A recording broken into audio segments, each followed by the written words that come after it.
For over 4 decades, The Legend of Zelda has introduced players to countless villains. Girahim, the flamboyant servant obsessed with resurrecting his demonic master. Zant, the cold, menacing figure who violently usurped the Twilight throne. Majora, a chaotic entity bent on nothing but destruction. The series has always experimented with its villains, creating these characters that have resonated with players for years. But no matter how many villains are introduced, there will always be one man who surpasses all of them. Ganondorf.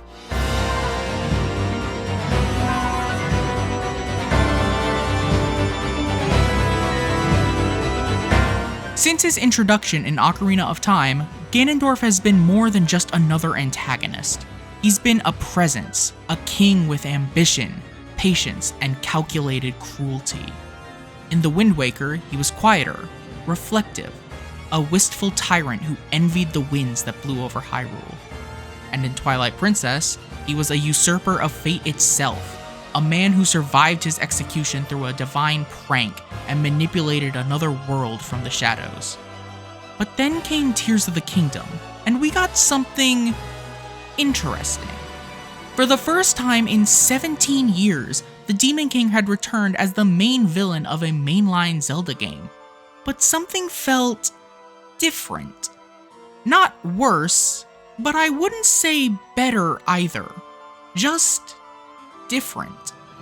In fact, I'd go as far as to say that Ganondorf in Tears of the Kingdom is simultaneously one of the best and worst villains that we've ever seen in a Zelda game. And that's what I want to explore in this video. I want to fully dissect this version of Ganondorf to see what works, what doesn't, and what should be changed before his next appearance. So, sit back, relax, make sure you've hit that subscribe button, and let's get started. The best place to start our analysis is probably the start of the game itself. I think that Tears of the Kingdom has one of the strongest openings in the series. The game doesn't start in a peaceful village or a grassy field. It starts in the depths beneath Hyrule Castle, where you're forced to descend further and further into these ancient ruins that have been forgotten for centuries. The tone is established almost immediately. Something is down here, and you're walking right towards it. The music adds perfectly to the already existing tension. It starts slow and subdued, but gradually builds with every step downward. By the time you reach the ceiling chamber, the music has reached its peak, and it's become abundantly clear that these forgotten ruins should have stayed that way. And yet, despite all of this, Link and Zelda push forward to the center, giving us the reveal of Ganondorf. Everything about this scene is perfect. Ganondorf's corpse twitches and spasms before going limp. His neck snaps to look at Link and Zelda, eyes flaring to life with a fiery hatred, before immediately attacking. The gloom instantly overtakes Link's arm, stripping him of the strength he'd regained in Breath of the Wild, before going in for another attack and shattering the Master Sword. This scene immediately establishes Ganondorf as a massive threat. And that's impressive, since this is technically him at his weakest. He is nothing but a shriveled, mummified corpse, and yet he managed to severely wound Link within seconds. Tears of the Kingdom doesn't beat around the bush when it comes to showing the player who the villain is. And that probably doesn't sound like much, but when compared to 2 of Ganondorf's 4 major appearances, it actually is. In The Wind Waker, Ganondorf makes his first appearance relatively early on, about an hour in, give or take, but defeating him doesn't become the main goal of Link's quest until about halfway through the game. His goal, first and foremost, was to rescue his sister, Aryll, and he only shifts focus to defeating Ganondorf after she's saved. While Ganondorf's presence is felt throughout the story, it takes a while before he becomes the main focus. In Twilight Princess, Zant is framed as the main villain for most of the story. He's the one who usurps Midna. He's the one who invades Hyrule. He's the one who confronts Link throughout the story. Ganondorf, by contrast, is hardly present in the narrative. He isn't mentioned until the end of Arbiter's Ground, and he doesn't play an active role until the very end of the game. The reveal that he was the puppet master controlling Zant from behind the scenes doesn't reshape the conflict, it recontextualizes it. Tears of the Kingdom, however, does things differently. Ganondorf is introduced within the first few minutes, and the stakes are immediately defined. An ancient evil has been unleashed on Hyrule, and you've got to stop it. In that sense, his introduction here feels similar to Ocarina of Time. There, Ganondorf is established in the opening moments through Link's prophetic dream. The player immediately knows that he's dangerous, but to what extent is left vague until the meeting with Zelda. Tears of the Kingdom takes that page from Ocarina of Time, but it trades the subtle tension for a more immediate payoff. Where Ocarina presents Ganondorf as a looming threat in its first act, Tears presents him as a threat potentially far greater than Calamity Ganon ever was. The game's main conflict and final goal are defined immediately, and that matters a lot when it comes to telling a good story. First impressions like this are what carry the player's expectations of what's to come. When a villain defines the opening act, their presence has to communicate just as much as their actions do. And that's where Ganondorf's design becomes crucial. It shouldn't come as a shock when I say that Ganondorf in Tears of the Kingdom looks strikingly different when compared to his previous appearances, and I'm not just talking about Mummydorf. When the final trailer for Tears of the Kingdom was released on April 13th, 2023, fans were given a quick glimpse of what Ganondorf looked like, rehydrated.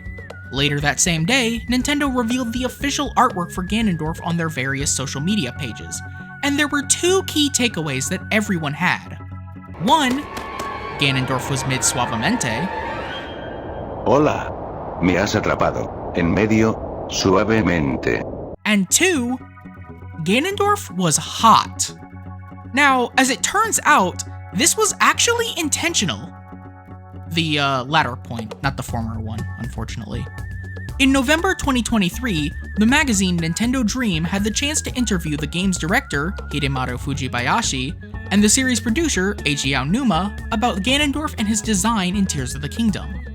In that interview, Fujibayashi states that, quote, "The designer didn't simply make him look violent. They managed to fulfill my wish of making him look overwhelmingly evil while also being handsome enough that both men and women would fall for him." He then continues by explaining why they chose the clothing they did for Ganondorf. Quote, "We put a lot of thought into choosing his clothes and accessories, keeping in mind that Ganondorf himself should have a strong sense of beauty and good taste. We thought he would probably be a character who paid a lot of attention to his appearance, demonstrating his dignity and intelligence as a king, and designing him with that in mind, we were meticulous with his face, body, all the way down to his fingertips, making him come off as robust and sexy at the same time." Most of his design was heavily influenced by the Japanese warlords of the medieval period, such as Oda Nobunaga, and that influence is most strongly present in his robe. The robe Ganondorf wears is primarily black with red accents on the outside, and it has an intricate pattern on the inside. Surprisingly, this might actually tell us a decent amount about how Ganondorf rules when viewed from the context of medieval Japan. From what I could find, and please correct me in the comments if I'm wrong, the color black around that time period was used to represent masculinity, power, and authority, three traits that fit this version of Ganondorf pretty damn well. In addition, dyeing clothes black was a labor-intensive process before the introduction of synthetic dyes and European techniques. This made black clothing fairly expensive and typically reserved for formal occasions and the wealthy upper class. This is actually somewhat reflected by the ingredients needed to dye a piece of armor black in both Breath of the Wild and Tears of the Kingdom. The only items capable of making black dye are hardy truffles, big hardy truffles, flint, and Lynel hooves. Aside from flint, none of these items are exactly easy to come by in the Gerudo Desert. This, in combination with the embroidered hem and the golden sleeve weights, indicates that the robes were likely expensive to make. Alongside the various gold ornaments that decorate his body, this version of Ganondorf is a picture of power and nobility. However, his main design also carries some small human touches, for lack of a better phrase. Instead of fully wearing his robes, Ganondorf chooses to keep the right side off, revealing his skin. This could be interpreted as Ganondorf not wanting any obstructions when he uses his sword, but it could also be viewed as an attempt to enhance his appearance as a powerful warrior. He also has cloth covering his shins and the soles of his feet, likely to prevent chafing. When you bring it all together, Ganondorf's main design conveys a powerful warlord who is utterly confident in his power as a king and warrior, but is still human at the end of the day. Until he gets the Secret Stone.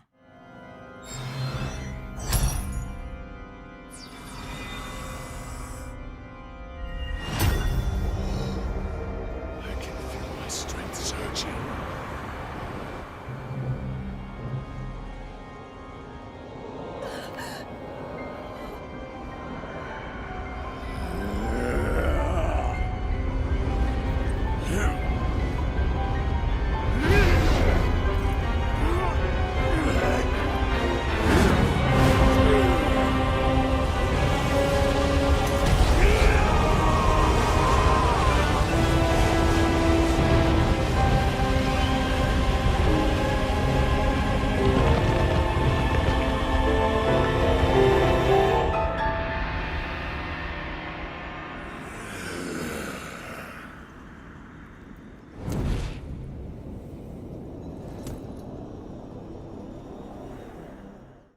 Once Ganondorf obtains Sonia's Secret Stone, he undergoes a complete transformation, turning into the Demon King.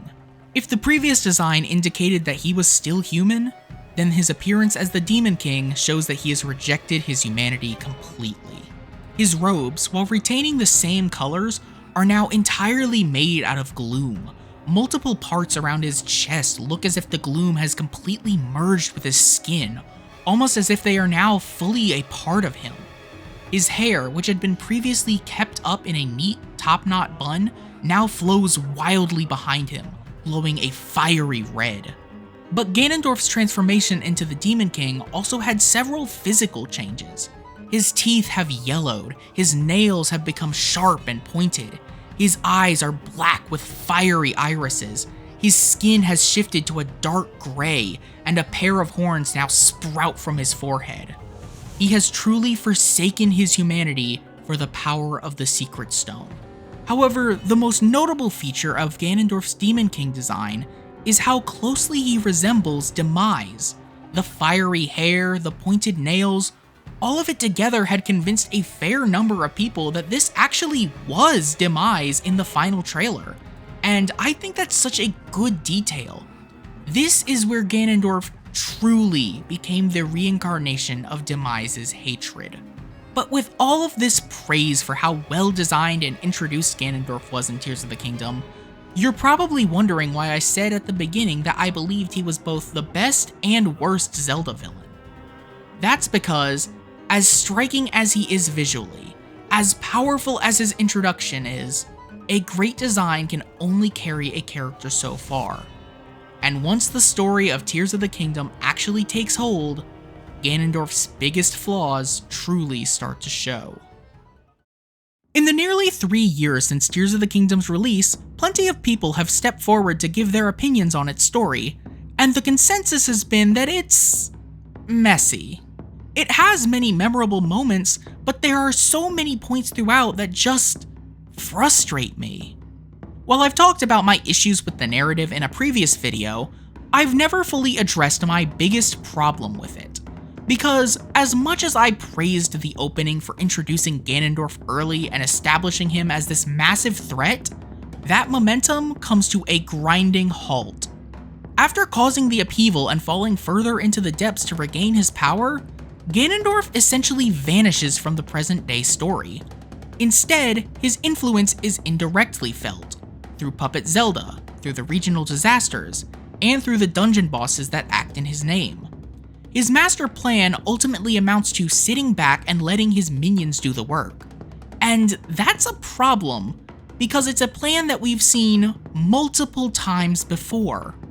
Since his debut in Ocarina of Time, Ganondorf has largely occupied that same narrative role, and for a while, this worked. The Ganondorfs we see in Wind Waker and Twilight Princess are the same man as the one from Ocarina of Time, just molded by their vastly different experiences. It made sense that they all acted similarly. But then comes Tears of the Kingdom with a completely new Ganondorf. This isn't the Gerudo King from Ocarina of Time.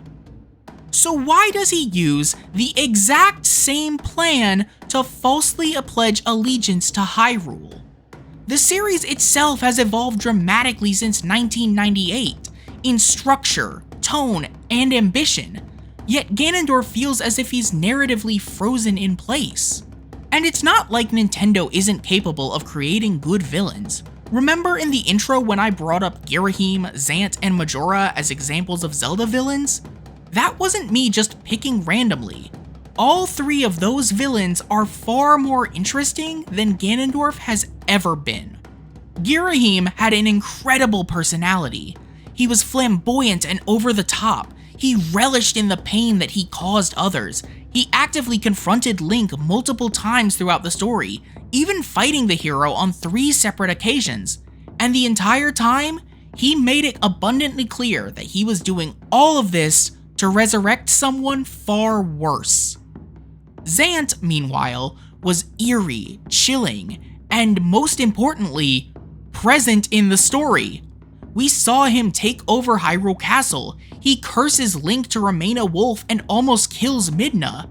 He actively confronts Link throughout the story, which makes the player want to defeat him. Majora, admittedly, is a bit more of a stretch than Girahim and Zant, but I'd argue it's the mystery surrounding them that makes them so interesting. We still know next to nothing about the entity that was imprisoned inside the mask 26 years later, and that lack of knowledge feeds into our innate fear of the unknown. My point here is that Ganondorf doesn't have most of the things that make these other villains so memorable, besides 1 or 2 exceptions. Outside of his visual presence and the nostalgia factor he gets from being Ocarina of Time's villain, he rarely evolves. He's powerful, he's evil, he seeks dominion, but those traits have never fully been explored. Now, let me be clear. I am not trying to say that Nintendo should make Ganondorf into a sympathetic villain with a tragic backstory or give him a redemption arc. He doesn't need to be sympathetic to be compelling. But if he is going to embody the pure hatred of demise, then that hatred should manifest in ways that feel active and personal. Make a Ganondorf that is more present in the story. Let him actively confront the hero on multiple occasions. Let him impose his will directly. And for the love of Hylia, give him a personality. Just because he's evil doesn't mean he can't have depth. Minor rant aside, the present day story isn't the only place we see Ganondorf. A majority of his screen time comes from Zelda's memories of the past, many of which are expanded on in the prequel game, Hyrule Warriors: Age of Imprisonment. While Age of Imprisonment doesn't show Ganondorf as much as I would have liked it to, it still gives us a better look at his character. For example, an early conversation between Zelda and Sonia reveals exactly why the Gerudo haven't joined the Kingdom of Hyrule. Though, what of the Gerudo? What indeed? To be honest, we had hoped to join hands with them as well. But their desert tribes have begun to encroach on neighboring lands, in search of more fertile territory to call home. In times past, there was no shortage of Gerudo voices seeking cooperation with the continent at large. But those voices have grown far weaker of late. And I expect them to stay as such, given the Gerudo's current chieftain, the only male born to their tribe in the past 100 years. This short conversation reveals quite a bit about Ganondorf's relations with the Gerudo. While many of them wanted to establish peaceful relations with Hyrule, these voices fell silent when Ganondorf became chief. He uses brute force and fear to get what he wants and ensure his subjects stay in line. Loyalty is rewarded by living another day, while those who are disloyal get silenced. This allows us to segue nicely into the first memory that Ganondorf appears in. I'd like to dissect each of his appearances across both the memories in Tears of the Kingdom and the cutscenes in Age of Imprisonment to paint the full picture of Ganondorf, because we actually learn quite a bit about him. The memory, the Gerudo Assault, shows Ganondorf ordering a swarm of Molduga to attack Hyrule Castle, only for them to be easily dealt with by Rauru. However, Age of Imprisonment reveals that this was just a distraction, as a second army of Gerudo warriors led by Artie, the future Sage of Lightning, would attack while the Hyrule forces were occupied. Except, this was a trap. Despite it being Gerudo custom for the only male Gerudo to become chief, Artie wasn't happy with Ganondorf's ambitions to conquer Hyrule, and Ganondorf was well aware of this. So, he orders Artie to attack Hyrule Castle, only to betray her and make it look like she and a small faction of warriors had gone rogue. Once she was dealt with, he would be able to apologize to Rauru for the trouble and pledge his allegiance to Hyrule, with no one suspecting a thing. Not only does this scene demonstrate Ganondorf's cunning, but it also shows us how he keeps his people in line. This is what happens to those who are disloyal. You either accept him as your ruler, or you die. This is arguably the most cunning thing Ganondorf does in the entire game. In fact, it's really the only time we see him this cunning. And that's a shame, because I want to see more of this side of Ganondorf. Moving on, the next memory in which Ganondorf appears is a show of fealty. This is the memory where Ganondorf pledges allegiance to the Kingdom of Hyrule, and I'll say it again, we've seen this before. In Ocarina of Time, Ganondorf kneels before the King of Hyrule, falsely swearing loyalty while secretly plotting to steal the Triforce. In Tears of the Kingdom, Ganondorf kneels before Rauru, falsely swearing loyalty while he secretly plots to steal a secret stone. The only thing that changed is what Ganondorf is after. Now, I'm not saying that the Zelda team can't reuse old plot points. There's nothing inherently wrong with doing that. But if they do, they need to adjust these plot points. Change some things around, add more depth to the scene, give us something other than the exact same thing we got in a previous game. This is exactly why I said that Ganondorf has remained narratively frozen in 1998. It's scenes like these that really get me frustrated with the story of Tears of the Kingdom. There are multiple points throughout the story that feel so poorly executed. The grounds for an incredible story on par with the likes of Majora's Mask and Wind Waker are right there, and it already has really strong moments. It just needed a better execution.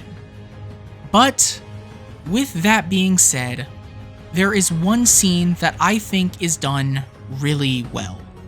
In fact, this scene will more than likely shape any future appearances of Ganondorf, and I'm just going to let it play out in full.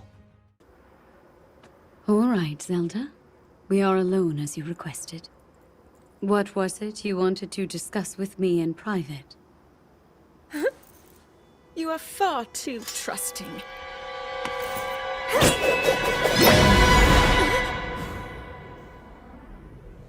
Oh my.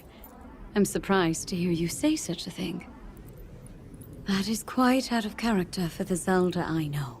But then you are a puppet of Ganondorf. Did you really think we hadn't realized your deceit?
This scene is where I think the writing team for Tears of the Kingdom deserves some serious praise. They excelled at showing how terrifying this version of Ganondorf is. Now, technically, this isn't the first time that Ganondorf has killed someone on screen. In Twilight Princess, Ganondorf survives his execution, breaks free from his chains, and kills the Sage of Water.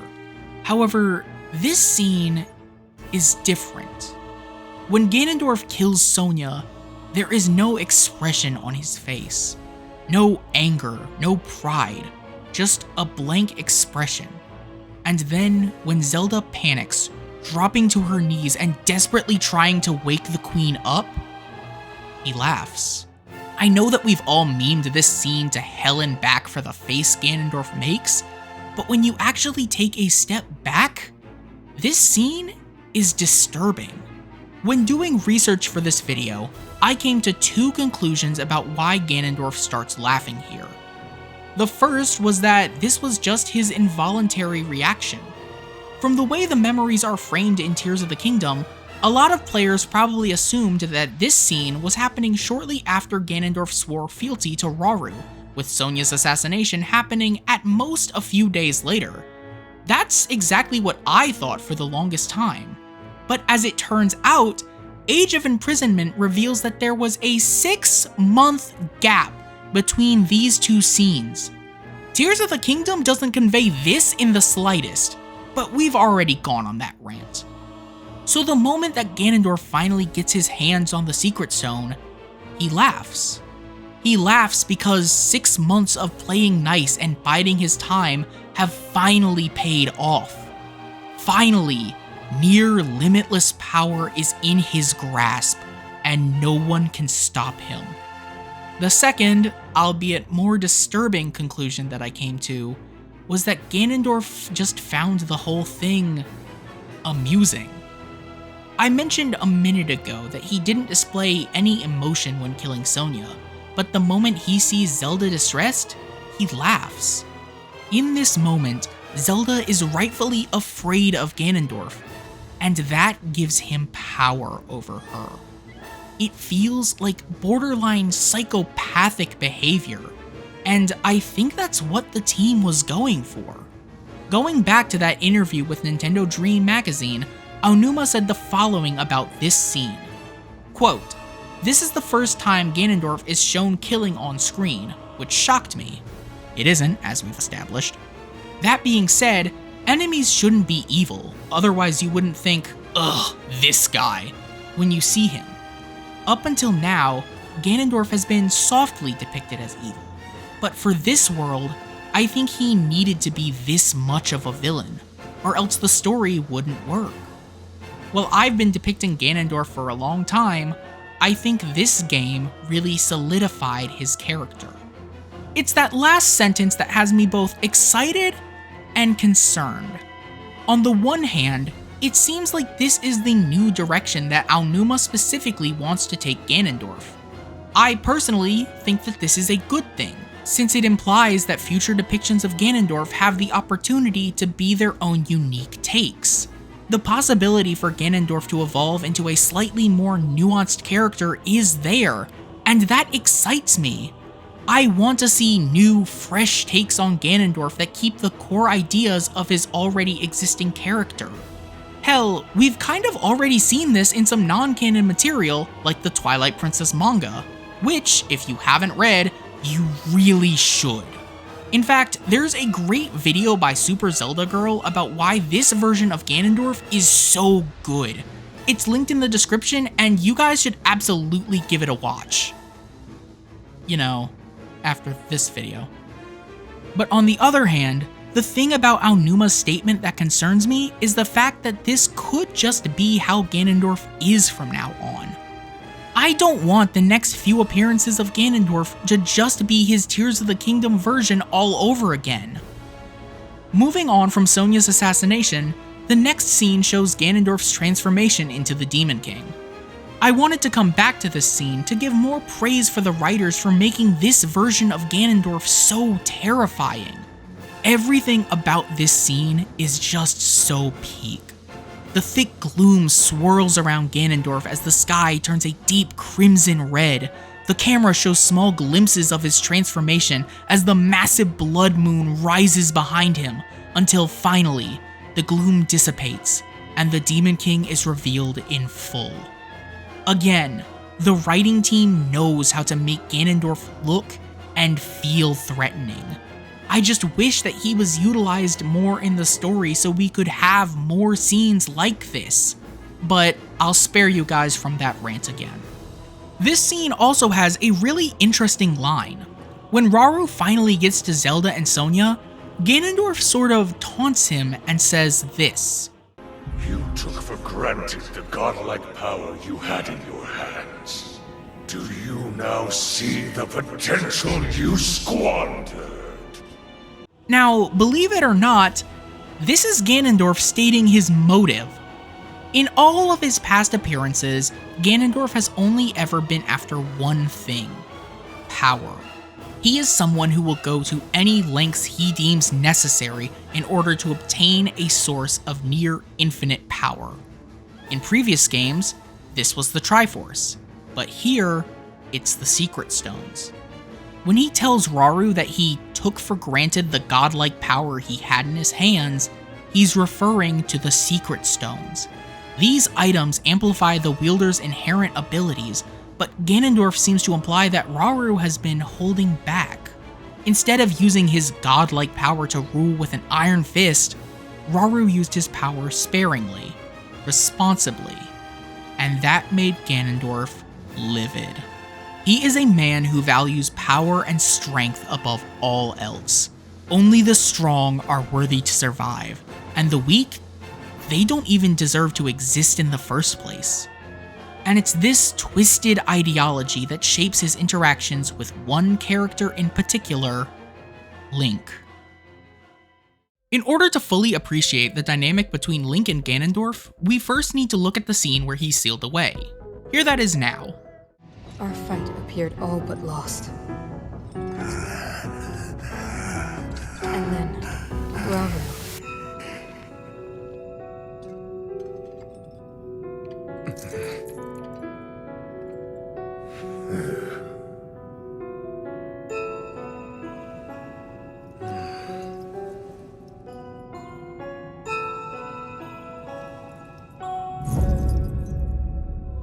He committed himself to one final act.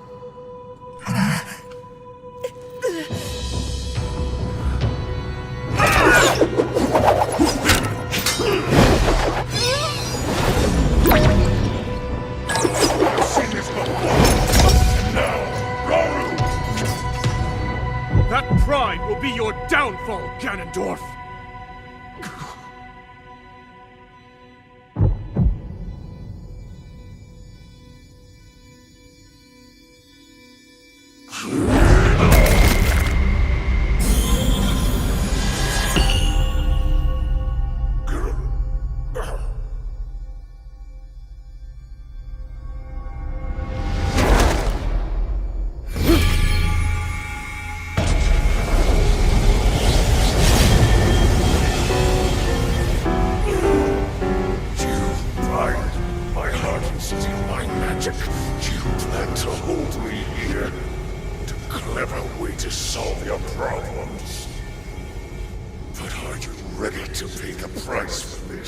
Don't be so smug.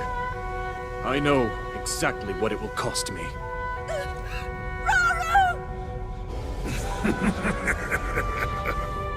Thousands of years will pass in the blink of an eye.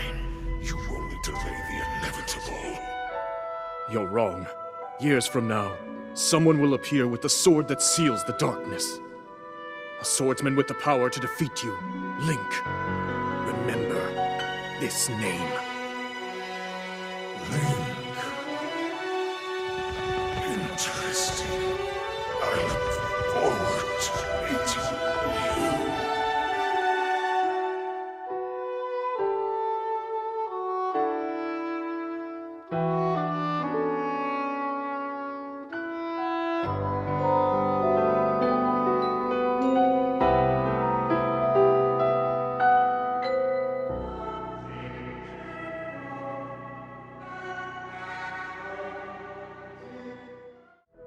This scene is probably one of my favorites in the game since it puts Ganondorf's arrogant and prideful nature on full display. Even as he's being imprisoned, he actively taunts Rauru because he knows that this is just delaying the inevitable. If 7 warriors wielding secret stones weren't enough to stop him, then who in the future would even be able to? But when Rauru mentions Link, Ganondorf gets curious. Notice how he doesn't brush off Raru's threat. He's intrigued. From how Rauru speaks, it sounds like Link will be a worthy opponent, and their battle will be legendary. His last words even express his eagerness to meet the hero. Now let's go back to the beginning of the game when Ganondorf first reawakens. After attacking Link and breaking the Master Sword, what are Ganondorf's first words? Was that the sword that seals the darkness? The blade that shatters so easily against my power cannot save you from me. In this moment, Ganondorf is expressing disappointment. He'd been waiting for thousands of years for this legendary swordsman to come and give him a worthy fight, only to just immediately beat him. Rauru was wrong, and now he has nothing to worry about. Ganondorf leans back, arms outstretched, and falls deeper into the depths to regain his strength. In his mind, Link isn't worth killing. Why waste his already limited strength when the gloom will just take care of that for him? This is why, at the end of the game, when Link finally confronts Ganondorf at the bottom of the chasm beneath Hyrule Castle, the Demon King shows him no respect. How disappointing. This world should be shrouded in darkness, not bathed in insufferable light. All these weak, peace-loving cowards running rampant. It would have been more satisfying to overcome a worthy foe.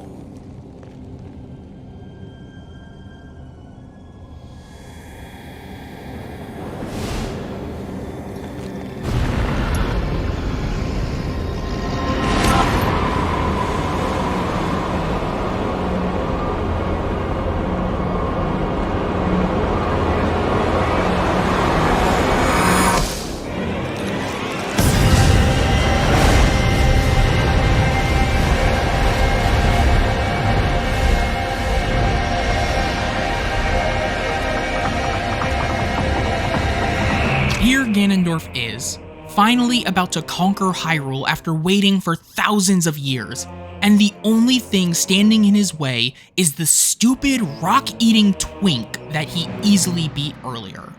If someone was going to stop him from taking over Hyrule, he wanted them to be a strong opponent, a worthy opponent. And to him, that isn't Link. Regardless, Ganondorf decides he might as well have a bit of fun. He regenerates to his base form and fights Link in a one-on-one fight that's unfairly skewed in his favor. While he mostly uses his sword, Ganondorf also resorts to using a spear, club, and a bow, as well as occasionally throwing in a few gloom attacks that will lower Link's maximum health. But even then, Ganondorf is giving Link a fair shot. There were heavy air quotes around that, by the way. Despite having the clear advantage, Ganondorf chooses to not immediately go all out. After all, why would he? Why waste his power on someone who didn't deserve it? But that's when something interesting happens. Link wins.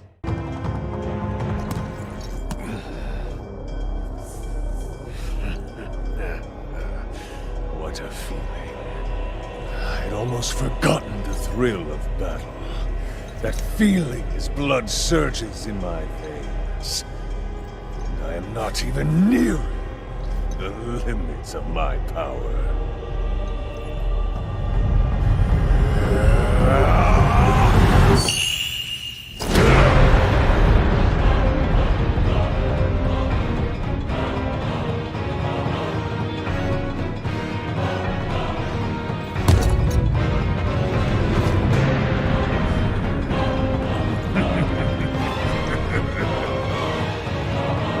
Enjoy these final moments.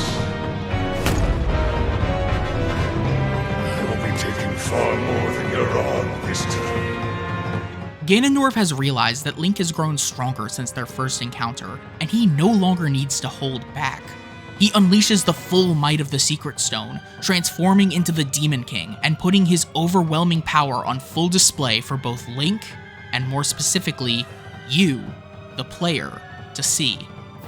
This fight has easily cemented itself in many players' top Zelda fights, and that's for a good reason. It's cinematic, it's mildly difficult, and it just defies all expectations by having the health bar just keep going. Ganondorf's attacks are now much quicker, and he's summoned several Phantom Ganons to help him fight. He's also started to incorporate a lot more gloom into his attacks, making it even more risky for Link should he get hit. The new sages that have come to assist Link are trivial. He doesn't need to worry about them in the slightest. His sights are only set on this so-called hero. But even with his incredibly overwhelming attacks, Link manages to damage Ganondorf even further. And that's when he realizes, Rauru was right. This was the fight he'd been looking for.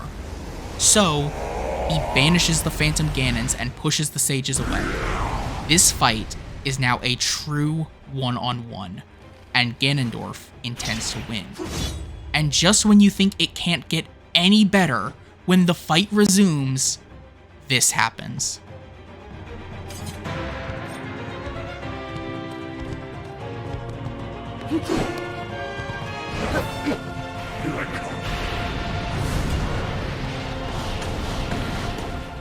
The Calamity Ganon leitmotif surges in, instantly enforcing a connection between the two villains. This is unquestionably my favorite moment of the fight. The first time I played Tears of the Kingdom and got to this point, I had to pause the game just so I could take a second to actually process everything that was happening. In my opinion, this phase of the fight is meant to remind the player exactly who and what they're dealing with. Ganondorf is no longer just another enemy standing between Link and the end of the game. He's been the source of all of Hyrule's suffering. The Guardians destroying the kingdom, the champions falling, a century of devastation, all caused by Calamity Ganon. And now, the cause of all of that suffering and loss is standing right in front of him. The music surging with that familiar leitmotif is the game itself pushing the player forward. Ganondorf isn't holding back, so neither should you. And after everything Hyrule has endured, after everything Link has gone through to reach this moment, there's only one thing left for you to do. Finish the fight.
This final scene truly shows how far gone Ganondorf is. For the first time in thousands of years, someone has beaten him. Link has proven to be everything Rauru said he was, a warrior strong enough to destroy him. And that realization fills Ganondorf with nothing but rage. So, in a final act of desperation, he does the unthinkable. He eats his secret stone. This moment is a complete perversion of the sacrifices we've seen throughout the story. Rauru, fully aware of the consequences, chose to use the last of his power to seal Ganondorf away, because it would allow his kingdom and the people within it to live on. Zelda, knowing that she was giving up everything, her voice, her mind, her identity, still chose to undergo draconification to give Link a chance at beating the Demon King in the future. Their sacrifices were done for the sake of others, while Ganondorf's is nothing but an act of hatred. And that's how we arrive at the final battle.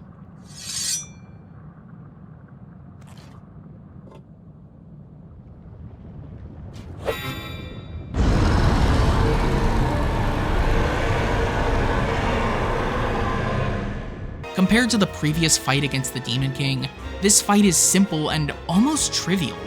But that simplicity is the point. The test of the player's skill has passed, and the final fight against the Demon Dragon is all about the spectacle, the symbolism, and its resolution. This fight is the true culmination of everything that has happened across both Breath of the Wild and Tears of the Kingdom. The struggle against the calamity, the century of suffering it caused, all the sacrifices made. It all led up to this moment. And now, Link can finally bring it all to an end.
So, where does this leave us?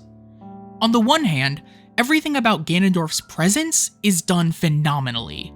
His design is incredible, perfectly capturing the essence of those who influenced it and giving us a better look into his character. His introduction is incredible, establishing right off the bat that he is a true threat to Hyrule. And his final boss battle is easily one of the most memorable in the series for how perfectly executed it was. In these moments, Ganondorf in Tears of the Kingdom truly feels like what he's supposed to be, the ultimate enemy to Hyrule and the pure embodiment of Demise's hatred. But the problem is everything around those moments. While his dynamic with Link is incredibly fleshed out, the same can't be said for the rest of his relationships or motives. For most of the story, Ganondorf doesn't really do anything. He appears in a handful of memories, reuses the same tired story beats, and never truly evolves beyond the version of the character introduced almost 3 decades ago, aside from a few tweaks here and there. These are all things we've seen him do, and the game never really pushes him further than that. And that's frustrating because the potential for something greater is there. The tension with the Gerudo, his manipulation of allies, the menace he carries every time he's on screen. There are flashes of a more complex and nuanced villain throughout the story, glimpses of a Ganondorf who could have been something greater than what we had ever seen before. But those ideas were never fully explored. Instead, they're brushed aside for a more familiar version of the character. A version that still somewhat works, but never truly grows beyond that. To me, it doesn't feel like Ganondorf is failing as a character. It feels like the story is failing him. It gives him the design of the ultimate Demon King. It gives him one of the greatest final battles in the series, but it never gives him the depth to match. And that's what makes Tears of the Kingdom's Ganondorf so fascinating and disappointing at the same time.